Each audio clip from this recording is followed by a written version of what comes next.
In today's video, I'm going to teach you how to change margins in Google Sheets. Whether you're prepping a project for print or organizing a report, adjusting margins can give you just the right look and fit for your needs. Let's dive in and I'll walk you through the steps to customize your Google Sheets margins easily. First, you'll need to have your Google Sheet open. Once you're in your sheet, go ahead and select any cell by clicking on it. This step is just to ensure that your sheet is active and ready for the next actions you'll take. Now direct your attention to the menu bar at the top of your screen. Here, you're going to click on File.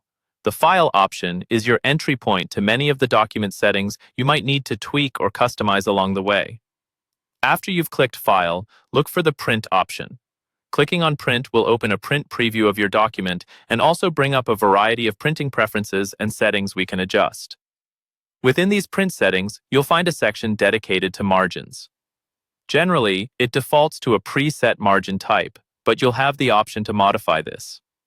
In the Margins section, you can select from several types: normal, narrow, wide, or custom numbers. Each of these presets offers different default margin sizes, so choose the one that best meets your requirements. If you find that the predefined margin sizes don't quite fit what you're looking for, you can create your own by selecting Custom Numbers.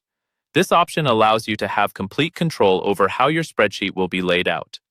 To begin personalizing your custom margins, click on any of the 4 margin fields: top, right, left, or bottom.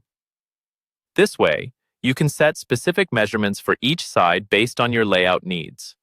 Use whichever values will best frame your data without crowding or leaving too much blank space. After you've made all the necessary adjustments to your margins, hover over and click on the Next button, which may be located at the bottom or corner of your Print Settings window. This button will save your changes and proceed to the next stage, where you can finalize your printing or exporting options.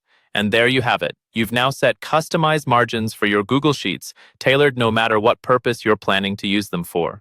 These options especially come in handy for presentations, reports, or any professional formatting needs. I hope this guide has been helpful for you as you navigate Google Sheets.